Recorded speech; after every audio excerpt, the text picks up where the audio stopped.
السؤال الأول: أعوذ بالله من الشيطان الرجيم. يا أيها النبي قل لأزواجك إن كنتن تردن الحياة الدنيا وزينتها.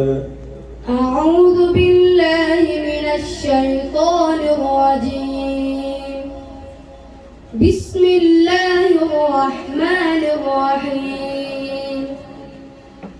يا أيها النبي قل لأزواجك إن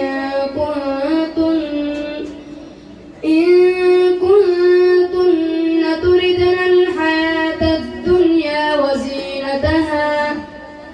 وزينتها فتعالين أمتعكن وأسرحكن سراحا جميلا. وإن كنتن تردن الله ورسوله والدار الآخرة فإن الله أعد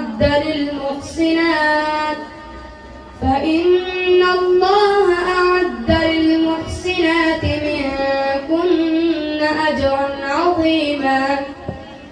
يا نساء النبي من يأت منكن بفاحشة مبينة يضاعف لها العذاب ضعفين وكان ذلك على الله يسيرا. حسبك.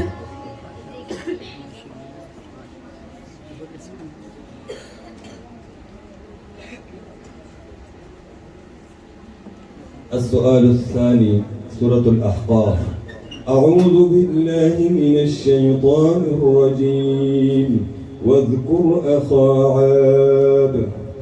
أعوذ بالله من الشيطان الرجيم. واذكر أخا عاد إذ أنذر قومه بالأحقاف وقد خلت النذر من بين يديه ومن خلفه ألا تعبدوا إلا الله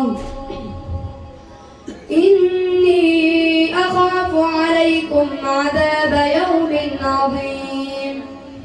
قالوا أجئتنا لتأفكنا عن آلهتنا فأتنا بما تعدنا إن كنت من الصادقين. قال إنما العلم عند الله وأبلغكم ما أرسلت به ولكني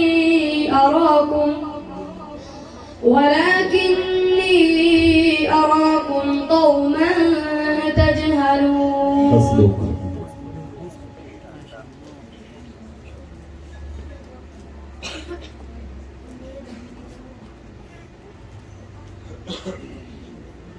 السؤال الثالث، سورة الحاقة. أعوذ بالله من الشيطان الرجيم. فلا أقسم بما تبصرون وما لا تبصرون. أعوذ بالله من الشيطان الرجيم.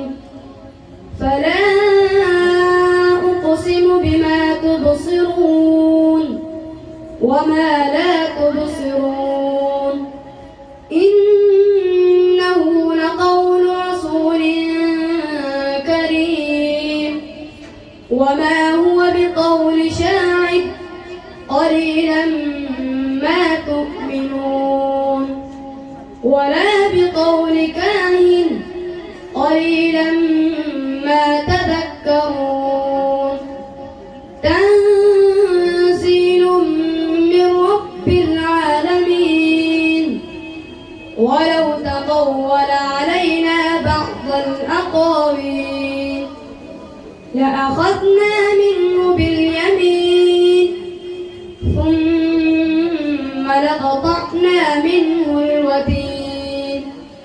فما منكم من أحد عنه حاجزين وإنه لتذكرة للمتقين وإنا لنعلم أن منكم مكذبين وإنه لحسرة على الكافرين وإنه لحق اليقين فسبح باسم ربك العظيم حسبك. صدق الله العظيم. ما شاء الله.